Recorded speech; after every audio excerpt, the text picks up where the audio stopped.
The Academy for Creating Enterprise, you can go to the-academy.org.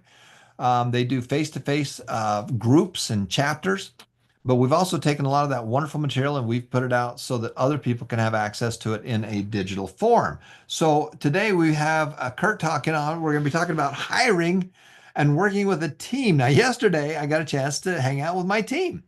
Joshua and his wife Audrey are living in Rexburg, Idaho, where she's going to school. And they came down, had a chance to meet with them and with Ethan, and we had a wonderful dinner, lots of fun, and had a great conversations. But it's a team, guys. It's a team. You got to build a team. You got to build a team. And Walt Disney did not create Disneyland. Walt and his brother Roy, Roy is a massive piece of this, created a team that created Disneyland because when Walt passed away, when Roy passed away, they didn't miss a beat. In fact, they probably went even faster because they had new guys that came in that didn't have some of the old war wounds from building it. Steve Jobs did not build the iPhone. Steve Jobs, Tim Cook, and that whole group built a team that built the iPhone.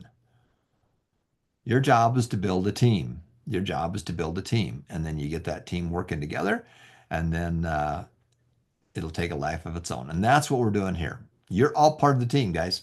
The Success Money is a big team. I've got some guys that work full-time with us or part-time with us, but you're all part of the team. But I'm going to turn it over to Kurt. I'm going to have Kurt talk. I'm going to have Kurt talk a little bit about the Grow Now and hiring and working with a team. Kurt, take it away.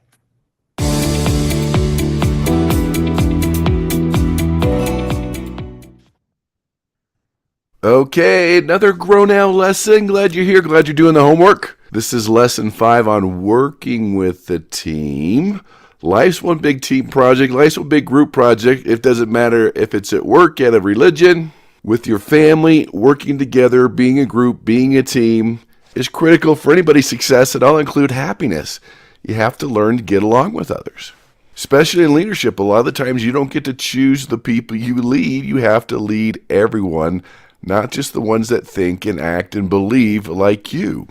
So let's talk about this working with the team, some of the takeaway lessons we're going to have today. In most businesses, growing requires adding people. This is your talent, this is your skill, this is how you get things done. This is what you call your people capital, which is probably going to be the most important part of your business. Getting the right people in place, training those right people, motivating those people, and they can really help you grow your business. Now, another takeaway, there are basic guidelines and principles in successful hiring of employees. And that's what we're going to talk about. That's what we're going to follow, some of these basic guidelines. Another takeaway lesson, systems are required in my business in order to grow. Remember last lesson we talked about developing systems so you can work on your business, not in your business.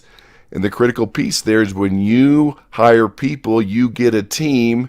Downloading what they need to do that's in your brain that's so easy for you that you've been doing for so long is hard. So easy to you. You've been doing it for a long time. Makes perfect sense to you. That's how your brain's wired. But now you have to be able to teach anyone this system so they can do it to free up your time to do other things. So be nice later. We've talked a little bit about this, but basically you're starting this business, you're getting some inventory, you might be getting some things that your family and friends would like and would like for free. You have lots of them. Why can't you give them one? Why can't you share? And sometimes they get a little mean. Well, why don't you give me this? Why don't you do this? Why don't you give me a discount? Why don't you give it to me for free? You're already cooking it. Just give me a little bit. No. These are your seeds to success.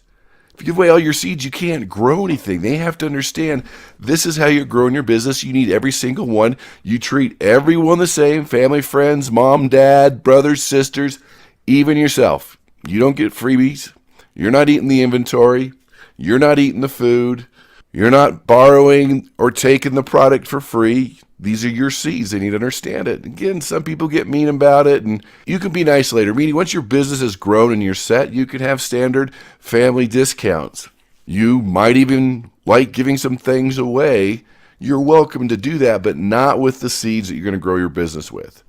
I know you're a nice person, you want to get back, but people can take advantage of you, especially family and friends. We're like, oh, I want one of those. I could use one of those. They have lots of those. And they take one of those sometimes without even asking. You have to set down the rules, set the rules for yourself, and everyone plays by the same rules. It makes it easier to be stern now and to be nice later.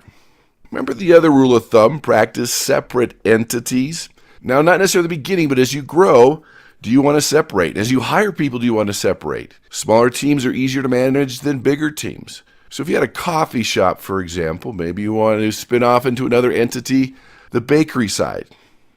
Maybe you want to spin off the restaurant supply side. If you were doing a tree business, maybe the pruning business you want to separate for insurance reasons. It'll be more expensive, it's more dangerous, and then maybe have the planting and the pruning side of the business separate for the teams, for the competition, for the management, are things to look at when you're looking at separate entities. And we've talked about this one, hire slow and fire fast, a good rule of thumb. I know you're busy. I know you have a lot to do. Their resume looks good. They seem like a nice person. No, you might want to do some type of assessment. You might want to talk to the previous boss. You might want to talk to their references. You might want to test them out for 30 days. You might want to test them out for the day. You might want to say they're on trial for 60 days. We hire slow. You're doing your research. Are you compatible? Because when you have the wrong person on the team, the wrong person on the bus, it is devastating to the whole team, to the whole company. You do your research, spend the time, or have somebody else do it. Give them a trial run, especially if they're family or friends. Let them know, no, everyone has a trial period. Doesn't matter if they're a stranger, family, friend, that's how it works. Let's make sure we're a good fit for each other. And then fire fast. A bad person in that same spot can pull the team down. They're almost like cancer. They can destroy all the good things you've done. They can destroy your whole team. Get rid of them as fast as you can.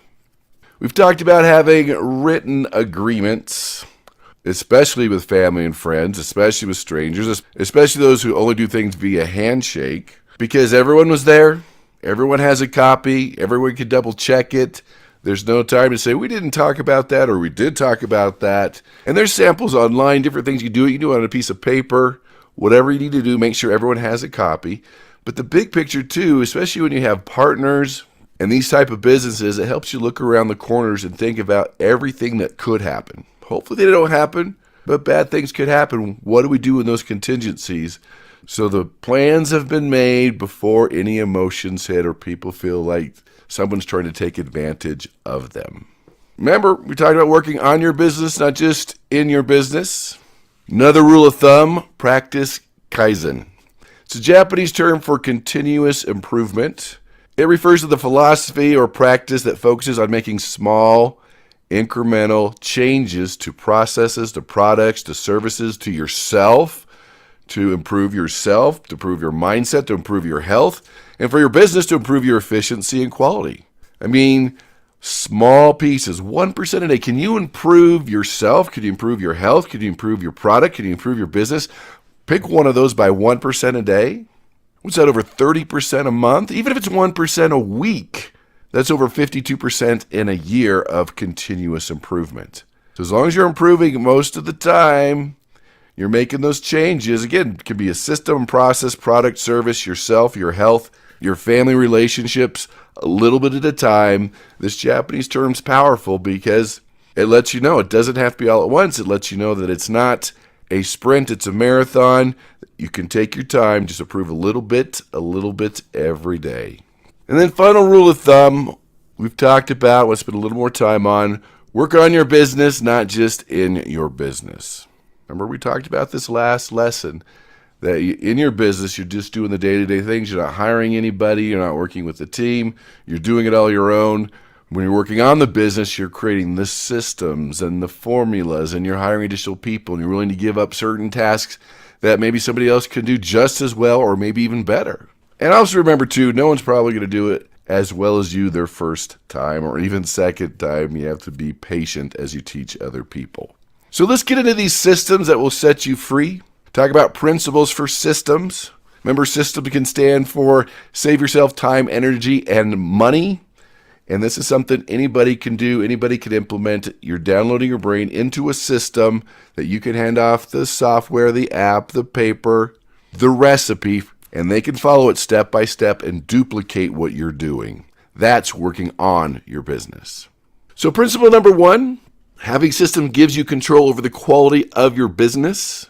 So once you have the system down, the quality is always the same. The hamburgers, the coffee, the French fries are always the same. The muffins are always the same. Everyone's following the same system, the same recipe, and it gives you quality and control in your business. Principle number 2, having systems provide consistency and alignment. You know exactly what you need to order. Things are consistent every day, every week. It's easier for people to make decisions, and they feel more aligned because they know exactly what to do. There's no surprises. It's more predictable. And principle number 3, having systems gives you freedom to grow and scale your business. And it reduces stress. You know someone else can do it. There's a system in place. There's no surprises. How your bread tastes one day is not going to be different than the next day. The customer service in your store one day is going to be same the next day because there's rules and systems in play. People know how to act. They know what to do. They know how to follow a recipe. That's the power of the system. So let's do a case study here. The Fred case study. These will be in your links. You can follow along, take notes, think about it. What would you do in this situation? That's how you learn. Fred started a food-related income-generating activity, following the basic rules of thumb such as start small, think big, and sell what the market will buy. Fred was able to gain some loyal customers. He started his business with he and his wife doing almost everything themselves, from buying ingredients to cooking and even serving the customers. Fred and his wife soon realized that if they are going to grow their small business, they have to start adding people to help them out. This would be their first time hiring someone to work for them. They were both excited, but at the same time confused on how to go about hiring someone. They informed friends from church that they need to hire a food server and a cook. Word immediately got out, and in no time, members and returned missionaries started calling and texting them about the opportunity. The following Sunday at church, Fred's bishop approached them to recommend a newly returned missionary who needed a job and another member or sister who might qualify as a cook. Fred and his wife did not take the time to interview nor to get to know the applicants, but simply took the advice of their bishop and hired 2 members right away. Things were great in the beginning. The 2 members came to work on time and did exactly what they were instructed. Then one day, Fred was surprised to open the food business and find that their returned missionary employee was not yet there. He called him up to ask where he was, but was told that he was at a single adults activity and would not be able to report to work. Fred was also told that he would return after 3 days, since the single adult activity was a 3-day camp. The same thing happened the following week with the sister they hired as a cook. She didn't show up one morning and informed them in the middle of the day that she needed to stay home to take care of a sick child, and that she believed that they would understand her situation. This experience started happening more often with both Fred and his wife, were frustrated but didn't know what to do. Back to the principle we talk about, hire slow and fire fast. It's great that they were recommended. Did that person do their due diligence? But a lot of new entrepreneurs have bad experiences hiring people they know, people in their church group, people in their neighborhood, people in their family. You have to be so careful. Just follow this rule. If you hire them, you should be able to fire them. And sometimes you feel with family members that you can't fire them. No, you have to be able to fire whoever you hire. So it's the process of hiring the right people, doing the interviews. They understand that they just cannot not show up to work. There are certain rules and expectations and systems in place for them to follow. So you have to look at the resume, do the references, talk to other people, instead of just relying on the gut feeling. Hey, I'm all about using the gut feeling and asking the right questions and doing your research. I would do all of them, not just the gut feeling. Go ahead and use that, but also use research. Find out more about this person. Visit their social media page. Talk to previous employers if you can. Hire slow, fire fast. If you look at Fred's dilemma, that's exactly what it was. He didn't feel like he could fire them.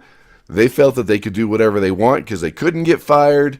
There weren't systems and expectations set up front that, no, you come in every day. You can't just not come in. You can have vacation days, but here's the system and here's the protocol. So some principles for hiring that when you follow these, it'll bring you the most success. So principle number 1, know who you are looking for. What makes a good person a good employee that fits that spot? Did they do it for another company? Do they have any experience there? What makes the perfect employee? What are you looking for? Write it down before you start interviewing so you know exactly who you're looking for, what qualifications they have, what education they have, what type of personality they have, the type of people skills that they have. You need to know who you are looking for. Principle 2, look for and find people who will align with your business culture, values, and mission. Find people that are like you. Maybe your company's giving back to a charity. Do they believe in that charity? Do they give back to other charities? Do you share the same beliefs about business cultures and work ethic and values and the missions of what you want to accomplish? See where they're at. And the more you can align with them and have the same beliefs in place about the future and the vision and the growth of the company, then it's much easier to help them become great employees. Principle number 3, your employees are your inner customers, and treat them right. Be able to listen, be able to sit down with them, be able to give them eye contact. In fact, one of the big complaints against managers is, your cell phone rings, you look down, you're not looking at them anymore, there's no more eye contact. Or another big complaint, you're pretending to listen, but you're really not going to change your mind, you really don't care.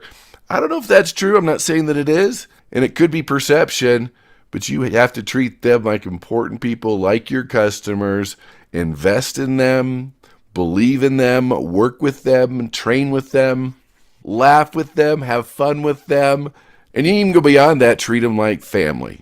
When you do that, they're loyal, they're more motivated, they'll accomplish more. There'll be less of the negative things like employee theft or people not coming into work or quitting. This is very important. So as you look at the hiring process, ask applicants, anybody, members, non-members, people you know, people you don't know, to submit proper application documents. Everyone gives the document, gives the resume, gives their background. Everyone follows the same process, whether you know them, you don't know them, family, not family. And depending on the country, basic application documents are a resume, your biodata, police clearance, medical certificate, those type of things. It's different by country. Just to let everyone know, everyone has to bring the same type of documents. And again, too many entrepreneurs here just rely on the first person they see, that gut feeling, that first recommendation. That's when we run into problems. All right, in some cases, having applicants take a written exam is part of the process before interviews take place, especially if you want someone that has a certain education, even a personality assessment. That might help you out in the hiring process. I've developed certain questions over the years that can tell me pretty quick if it's someone that's going to work for me and in my business, and if I want to hire them. And that's your job, is to find the right questions, the right assessments, the right documents to find the right people. So if a written exam is not applicable in your hiring process, then you may schedule a first round of hiring interviews so you can eliminate non-qualified applicants right away. And if there's 20, you could find 10 right away that don't qualify.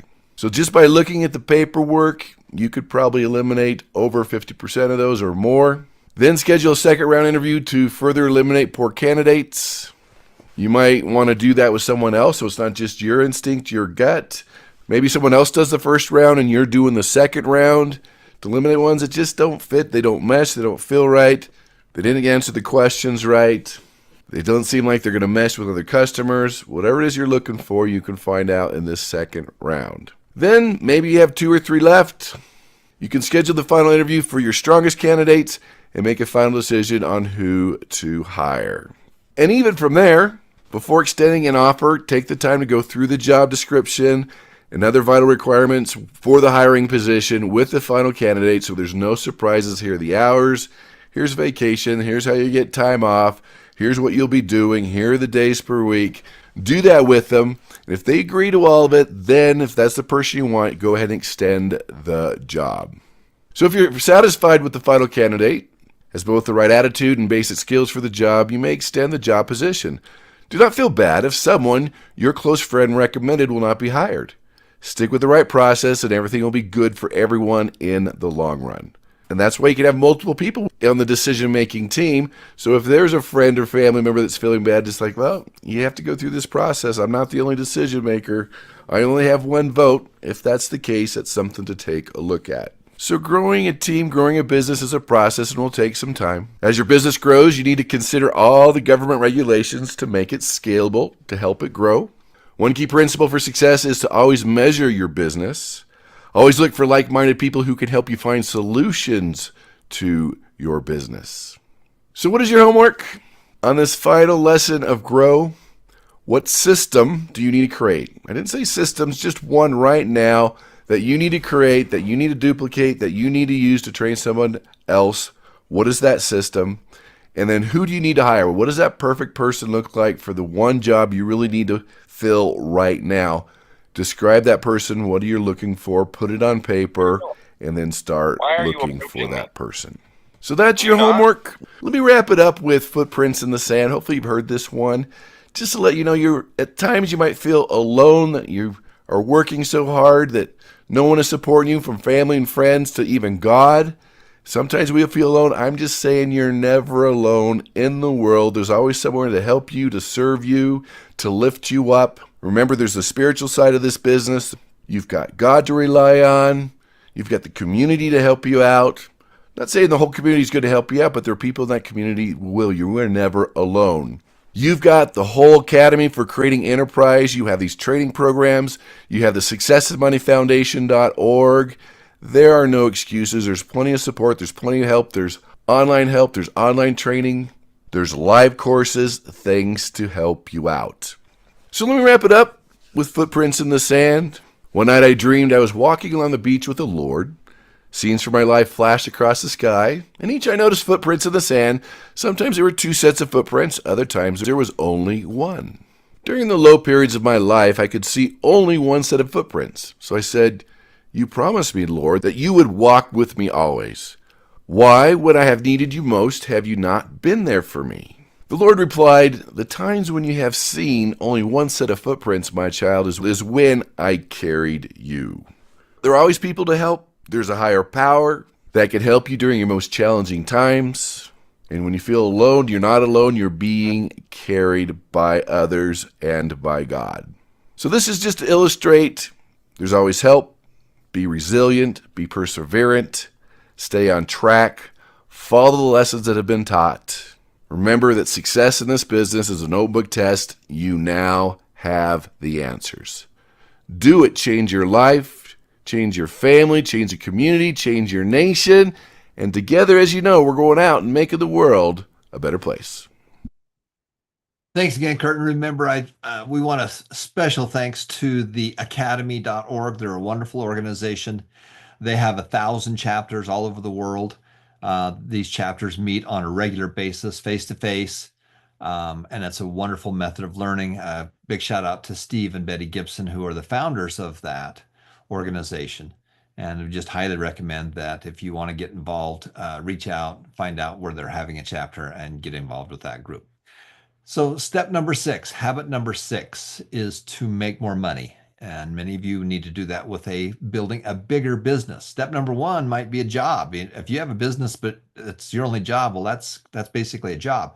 Step 6 is to build it so that it grows and that you've got more people involved with you. And you can do that by either having employees or having other groups that work with you.